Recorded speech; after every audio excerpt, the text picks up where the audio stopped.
morning, saints. Good morning, saints. Thank you. Now, if we were in Brazil today, or if I were talking on the phone with Andy, I would give the traditional Brazilian church greeting, A paz do Senhor, the peace of God. And I pray that God's peace will be very real to our hearts throughout today and throughout the coming day. We're very sorry that several members of our family could not be here. They are in Brazil today, and one of them is Andy's sister, Miriam, his younger sister, and she said a few words that I would like to share with you. What can I say about Andy? He was a very loving brother, had a good sense of humor, always made a person feel good around him. He had a quote-unquote delicious laugh. He loved life. And now he's enjoying eternal life with the one he believed in and trusted. He said to us, I know where I'm going, and I'm ready for when God calls me. He is now healed, completely whole. I will see you again, my dear Andy, and we'll smile again, laugh again, enjoying each other's company forever. In the meantime, you and my beloved husband, Alaor, how I miss him, are safe. And I know you are laughing out loud. Miss you lots, André, and will always love you. God is so good. Several of our relatives, even in Oregon and other places, wish they could be here, send their sympathy to all of you. One of them, of course, is my son, Terry, in Brazil.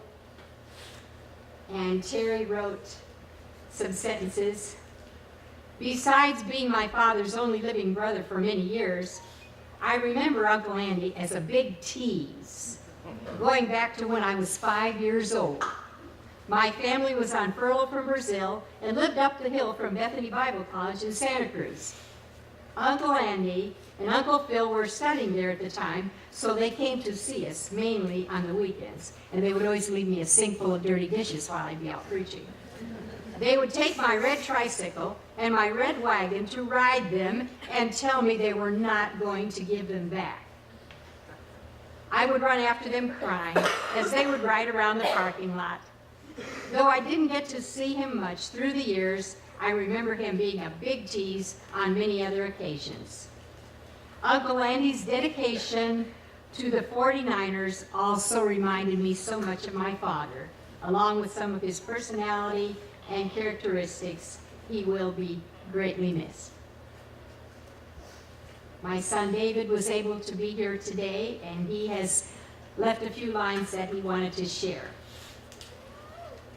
Uncle Andy was always a joy to be around. Even though we didn't see him much in these latter years, I always enjoyed our times together. We both shared a love of sports, hunting and fishing, and above all, our love for Brazil.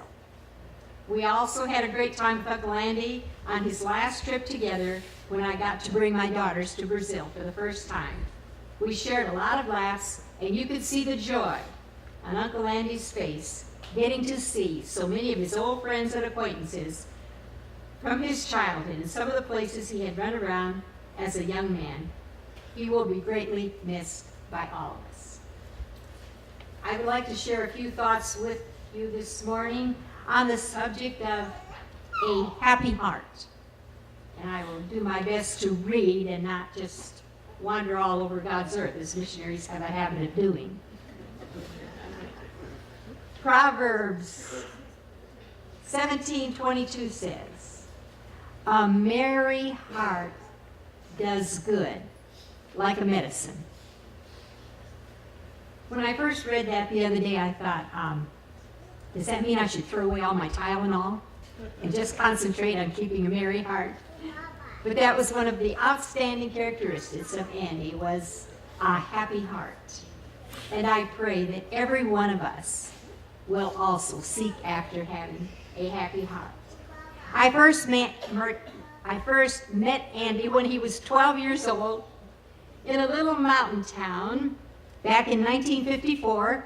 His parents had come home on furlough from Brazil, and Andy was 12, and I think Phil was 9, and they were spending the summer with us in this little mountain town called Sterling City, a population of 300 people, 3 blocks wide and 3 blocks long.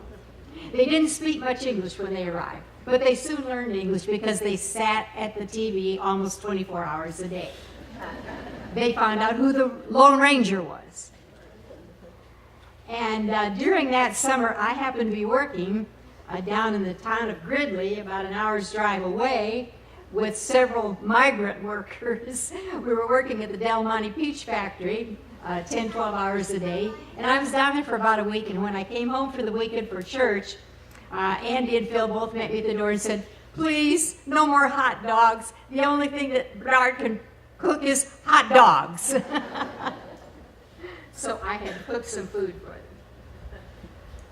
3 years later, I arrived in Brazil, and Andy was there, always smiling, always sitting on the platform with his accordion, singing and playing. Smile a mile wide. It was as if behind his smile, something was hiding, like, "I've got a secret and I'm not going to tell you." 3 years later, Andy came to the United States to study, because at the age of 17, he had to sign up with the Brazilian military compulsion duty or lose his American citizenship. So he chose to come to the States to study. He and Phil came together at the age of 14 and 17. Unfortunately, they had a very almost tragic automobile accident. A few days after they arrived in the city of Detroit, Michigan, where my parents lived, my father helped them get a car, and Mom Johnson was driving them to the West Coast, and it was hardly a day's journey to Joliet, Illinois. And as they neared the city, a tire blew out on the car. It was a two-way, only a two-lane freeway, and they were hit by a speeding car, which almost took their lives. Andy was very severely injured, spent 2 months with broken pelvis in that city. Phil almost lost his foot for 3 weeks. The doctor worked on keeping his foot pieced together. Fortunately, their mother only had minor scratches and bruises. But they were sitting there, she was sitting there in the hospital while the doctors were trying to put things together. And she happened to look down at a coffee table that was there, and it had a phone book on it. And she looked in the yellow pages, and you know what she was looking for? The Assembly of God Church. And she found one listed. She called the church office, and within a few minutes, the pastor of the church and his wife, who pastored a large congregation, but they were there at the hospital.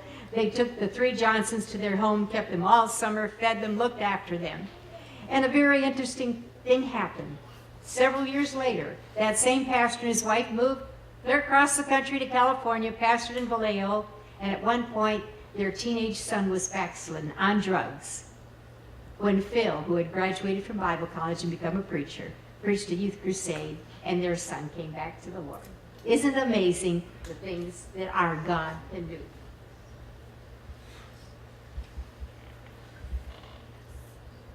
Unfortunately, also 3 months after they arrived in California and were studying at a Christian high school for their last year before going to Bible college, their father passed away very, very suddenly. And of course, in Brazil, we do not have embalming, and so a person always has to be buried in 24 hours. And this was a great shock. I really don't think that Andy and Phil ever got over the shock of losing their father, never having the opportunity to say goodbye to him. The last time I saw Andy was 2 weeks before his homegoing, and he still had that $1 million, mile-wide smile.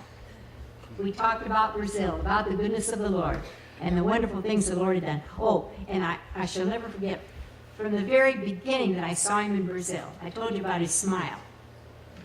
But the first Christmas there in Brazil, I can remember his father said, "Now kids, I'm going on a long trip. I'll be gone for several days, but when I get back, I am going to set up the Christmas tree." Well, Andy wasn't about to wait all that time for the Christmas tree to be set up, and he managed to dig around all the cubby holes and closets until he found the Christmas tree and all the ornaments, And when his father walked in from the trip, there was the Christmas tree decorated in all its glory. And his father was furious. But when he saw how happy Andy was, he forgave him. And today, Andy is smiling a lot up there with Mom and Dad and all his siblings, all his friends, many family members, and most of all, with all the holy angels. And I thank God for a life that was well lived. For a happy heart does good, like medicine. May God bless you all.